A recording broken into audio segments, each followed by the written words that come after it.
Hey guys, Marcos Vegas here with Virgil Hunter, whose fighter, Alfredo Angulo, fights this Saturday, making his middleweight debut on the Mayweather versus Maidana undercard. Hey Virgil, speaking with Alfredo, he says that he feels a lot sharper at this weight than 154. Talk to me a little bit about seeing that in the gym. Well, I mean, I have to agree with him. Watching him pass 150, 160, coming down to 54 his last 2 or 3 fights, you know, I could see a big difference when he was 61, 60 in that zone there. As soon as he got in that 59 area, it was a drastic change. So it's been, we talked about it for the last 2 fights, but the last fight was really tough on him physically, and so we felt if he's going to continue, he needed to make that change. He's 32 years old now, and he's, you know, a big bone man. And he actually fought 165 in the amateurs, and he went a long way. So I think 65 is a good place for him to be and give him a good and healthy chance in the ring. You know, I feel that when he's in great shape, when he's focused and he's not struggling doing anything drastic to his body, that he has a chance in any fight because of his punching power. So he has a chance in any fight, and that's all we want to give him, is a good chance. For you, how do you approach one of your fighters moving up in weight? What are the precautions that you take and the things that you take into account as well?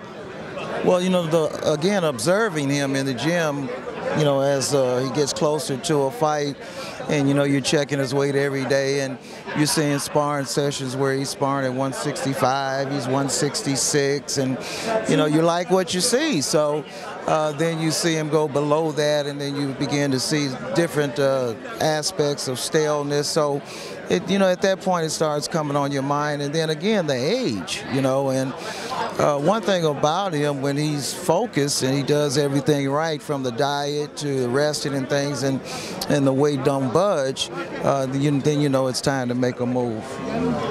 Speaking with Alfredo, he feels that 2-3 fights he wants to get at this division, and then he feels that he could go and challenge for a title. Would you agree, or do you feel that after this fight he could challenge a Miguel Cotto or someone in that division? Well, you know what, we'll take a look at this fight and take it one fight at a time. It's conceivable that very well could happen. And I wouldn't be surprised if it does, but that's where we have the bar set. Why move up into the middleweight division and, you know, not giving him opportunity at the belt if he deserves that shot, and you know, progress to that point. So that's what we're looking for, and that gives us the goals and gives us the determination and drive to keep working towards that. We have something to work for. So you know, I can see that happening. How does he match up in your eyes to Cotto? You know what?